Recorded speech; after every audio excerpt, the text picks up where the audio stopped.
I'm a pretty chilled out person. I wouldn't say that I have a temper.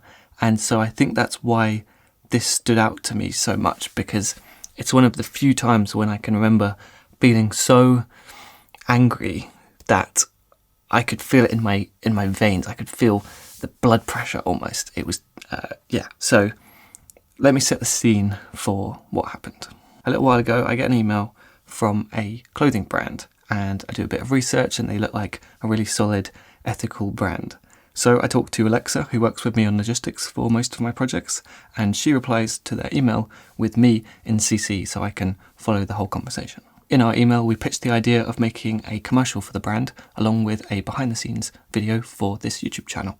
And so the project's going to take a good chunk of time, as well as, we'll need to hire a small crew. So we also quoted for the costs involved. As part of the pitch, we include a link to someone else's YouTube video as a reference for the kind of thing that we're going to make. Little did I know how much trouble that would cause. 3 days later, we get a reply from someone else at the company, but in the same email thread, and they're saying, yep, we like the project, let's do this.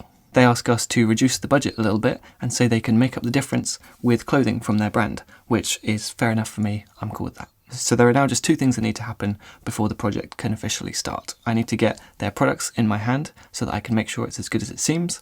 And if that goes well, then we'll be able to sign a contract so that we're both committed to the project. And in the meantime, we send them an invoice so they can pay us 50% of the budget, knowing that I can always refund them the money if for whatever reason the contract doesn't get signed. A few days later, I have a video call with the company and I'm feeling pretty excited about working on this project.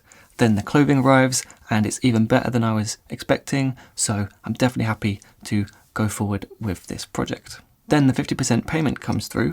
They've paid it ahead of schedule, so this is all going very, very smoothly. So we start writing the contract and we're just putting the finishing touches on it when we get a rather confusing email. The company says, "Hi Alexa, I just realized that the video example link you sent above doesn't align with the channel that the video will be posted on. I just realized you sent the video link as an example. We assumed that it was Simon's channel and Simon's work." So they think I'm working for a different YouTube channel? Reading this, I feel this sense of dread, like, did I somehow imply that in one of the other emails? So I go back and read the entire conversation thread, but luckily, it's pretty clear. That's a huge relief. So Alexa and I write an email to offer the following context. And I kind of feel like a lawyer quoting how we said the phrase, "We'd love to put our own spin on it," when linking to the other YouTuber's video. Because surely if we had made that video, we wouldn't say that we're going to put our own spin on it. You don't put your own spin on something that you've made. That's the whole point, is that you're saying, here's a reference video, but we're going to change it up and make it our own. So we basically say in the email that it's true we never explicitly said that the video would be uploaded to DSLRguide, because that had already been confirmed thanks to the subject of every single email in the thread. And because the very first email that we received from the company said, "Myself and the team at the head office are huge fans of your work. Love the honesty that you've shown here." And then they sent a link to a DSLRguide video. But most importantly of all, throughout a bunch of emails and a video call, I had never said, and Alexa had never said, that I'm working with another YouTuber. So it's weird that they would assume that. Well, their response is to ask us to put the project on hold while they talk to their CEO. And that's fine. I'm kind of expecting they'll come back and say, "Yep, we misread your email, sorry about that," and then maybe we'll find some kind of compromise. But instead, we get 2 weeks of silence, and then they say, "Linking your most premium YouTube service with another YouTuber's work was misleading, as we assumed Simon worked alongside them." Then they ask us to cancel the project and refund them. Before I send you the invoice, I just wanted to give you the opportunity to respond if you had any questions. Happy to get our company lawyers involved if it's an issue. Well, that's kind. They're happy to get their company lawyers involved. They do it with a smile. Now, I am tempted to say, yeah, let's go to court. If they can figure out the correct YouTube channel simply by rereading our emails, then how can I be in the wrong?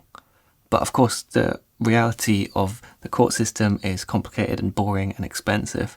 And so I don't think it'd be worth the hassle even if we win. So instead, I think of 17 passive-aggressive things I can say before then deleting all of those and carefully writing something that's trying to be professional while also standing up for myself. I tell them it's a real shame to cancel the project and that I don't believe we said anything misleading. I then write, and maybe this was a mistake, that I believe the root of this was either false assumptions or a miscommunication between their colleagues. But maybe that's irrelevant because at this point I don't want to keep working with them anyway, and it wouldn't be fair for me to try and keep the money that they'd paid when I hadn't done half of the job yet. So I finished my email writing, I'm sure neither of us wants to go to court over this, so I'd be willing to pay back the 50% down payment and close this project. Now, I am a little bit nervous about hitting that send button, but I've read my email through a number of times really carefully, and I'm pretty sure that I'm doing the right thing. So you can imagine my shock when I get this response. The fact that you won't give us a full refund means you're not an honest operator. If I get the lawyers on it, we'll want a full refund of the deposit, unused product returned, and used product paid for, plus our legal fees covered. If you've had a change of mind, I've attached the invoice below for a full refund. Please do let me know how you'd like to proceed. Choose wisely. Sorry, do I need any more evidence that this person is not reading my emails carefully? Because now, for the second time, they think that I am willing to pay them 50% of the down payment, even though I very explicitly said, and this is a direct quote, I said I'd be willing to pay back the 50% down payment, which is a full refund, exactly what they asked for. Now, I do want to say that I would be very understanding if English wasn't his native language, but I had a video call with the guy, and he spoke English just as fluently as I do.